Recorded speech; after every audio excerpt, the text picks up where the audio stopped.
Good morning and नमस्कार दोस्तों, स्वागत है आप सभी का आपके अपने YouTube channel GK search engine पर। तो दोस्तों आज है 22 फरवरी और 22 फरवरी से रिलेटेड राजस्थान करंट अफेयर्स के जितने भी इम्पोर्टेंट क्वेश्चन हैं उन सभी को हम इस वीडियो में डिस्कस करने वाले हैं। तो पूरा वीडियो बहुत ध्यान से देखना और वीडियो के एंड में मैं आपसे क्वेश्चन पूछूंगा जिसका आंसर आप सभी को कमेंट बॉक्स में देना है। कल के वीडियो में मैंने आपसे एक क्वेश्चन पूछा था जो था भारतीय सेना द्वारा ऑपरेशन सिंदूर के बाद सेना का सबसे बड़ा युद्धाभ्यास खड़क शक्ति कहाँ आयोजित होने जा रहा है।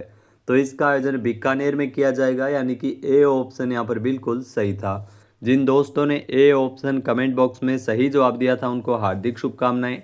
तो पाकिस्तान के खिलाफ चलाए गए ऑपरेशन सिंदूर के बाद बीकानेर में महाजन फील्ड फायरिंग रेंज में सेना का सबसे बड़ा युद्धाभ्यास खड़क शक्ति आयोजित होने जा रहा है। युद्धाभ्यास में सेना की पश्चिमी कमान की स्ट्राइक कोर अपनी ताकत दिखाएगी। महाजन फील्ड फायरिंग रेंज में 23 फरवरी को आयोजित होने वाले इस अभ्यास में नाइट फायरिंग कर दुश्मन के काल्पनिक ठिकानों पर सटीक गोलीबारी का प्रदर्शन किया जाएगा। तो चलिए शुरू करते हैं, लेकिन उससे पहले कल के क्वेश्चन का रिवीजन कर लेते हैं। तो कल के 5 महत्वपूर्ण क्वेश्चन थे। बीकानेर के आचार्य तुलसी कैंसर रिसर्च सेंटर में डायमंड स्लैब का उद्घाटन अर्जुन राम मेघवाल ने किया, जो कि केंद्रीय मंत्री है। नेक्स्ट है, राजस्थान के 5 जिलों में माई एफएम रेडियो स्टेशन का शुभारंभ किया गया, जिसमें भीलवाड़ा, गंगानगर, अलवर, पाली और सीकर थे। नेक्स्ट है, लोकानुरंजन मेला उदयपुर में भारतीय लोक कला मंडल के 75वें स्थापना दिवस के अवसर पर 22 और 23 फरवरी को मेले का आयोजन है वो उदयपुर में किया जाएगा। नेक्स्ट है, विश्व की सबसे बड़ी विकेंद्रित अन्न भंडारण योजना के क्रियान्वयन में राजस्थान देश में पहले स्थान पर है। बालिकाओं में स्वाभिमान और आत्मरक्षा की भावना जागृत करने की दृष्टि से 300 से ज़्यादा यूनिवर्सिटी में स्थापित रानी लक्ष्मीबाई केंद्रों में लगभग 15,000 छात्राओं को प्रशिक्षण दिया जा चुका है और इस वित्तीय वर्ष 150 और महाविद्यालयों में इन केंद्रों की स्थापना करते हुए लगभग 50,000 छात्राओं को ट्रेनिंग दी जाएगी। तो चलिए शुरू करते हैं आज के राजस्थान करंट अफेयर्स। पहला क्वेश्चन है, निम्नलिखित कथनों पर विचार कीजिए। तो इसमें 2 कथन आपके सामने दिए गए हैं।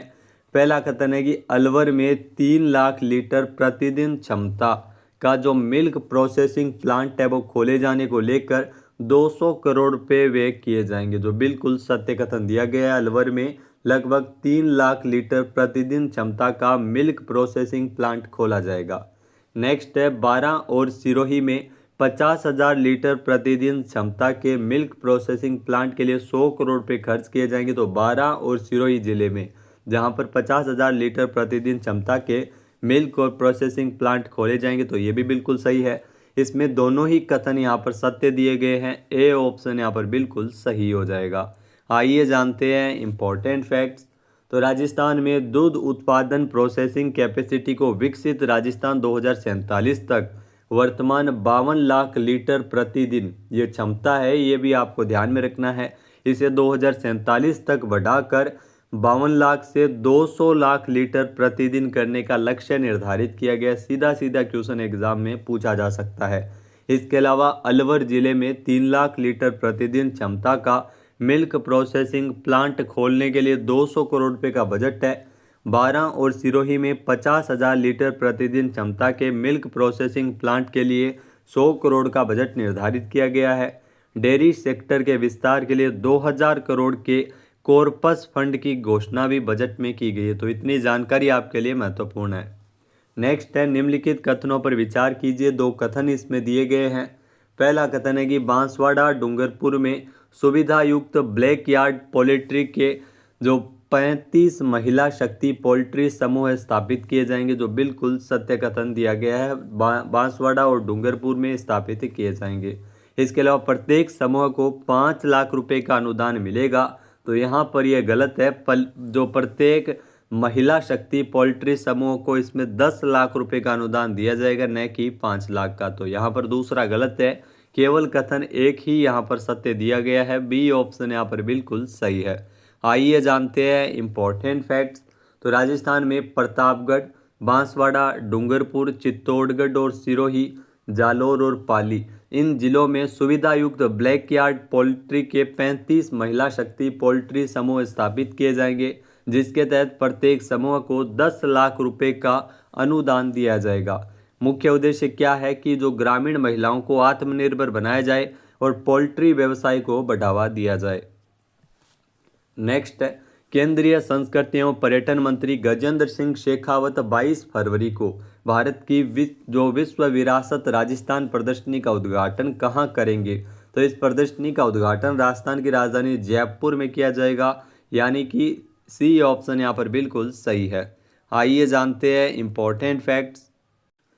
तो दोस्तों, केंद्रीय संस्कृति एवं पर्यटन मंत्री गजेंद्र सिंह शेखावत ये 22 फरवरी को जवाहर कला केंद्र जयपुर में आयोजित भारत की विश्व विरासत राजस्थान प्रदर्शनी का उद्घाटन करेंगे।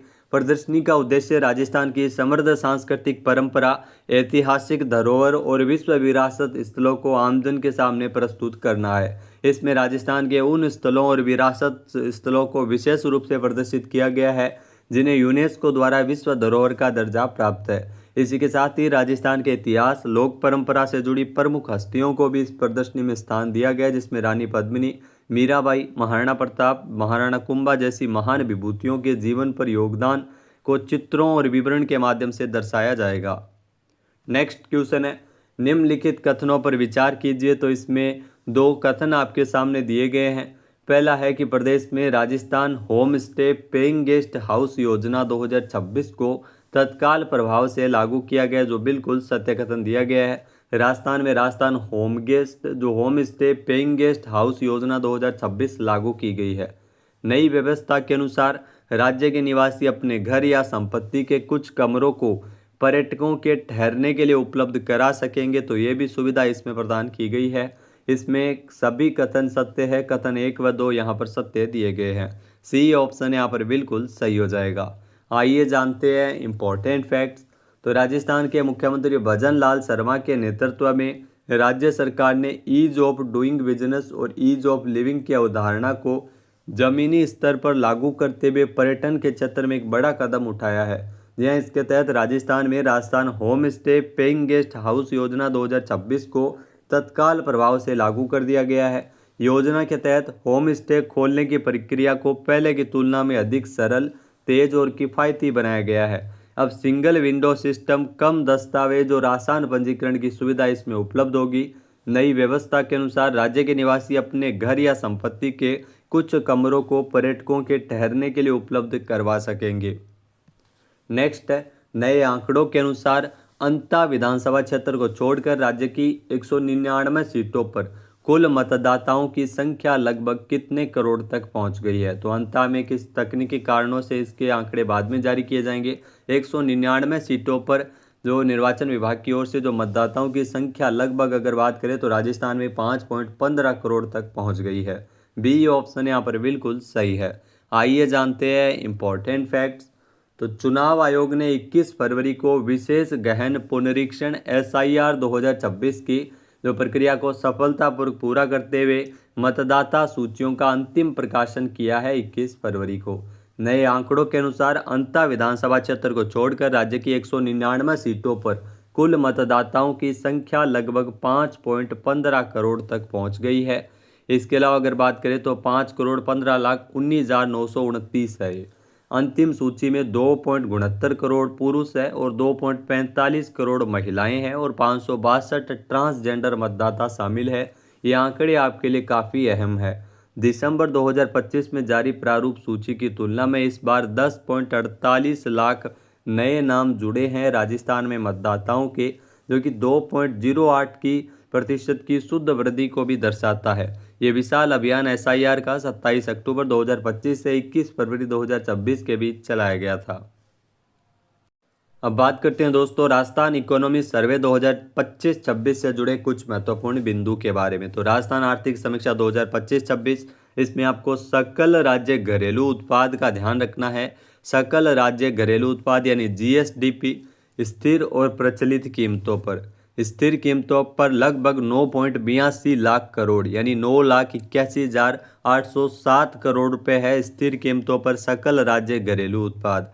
प्रचलित कीमतों पर है 18.75 लाख करोड़ यानी 18,75,413 करोड़ रुपए। ये आर्थिक समीक्षा के नवीनतम आंकड़े हैं।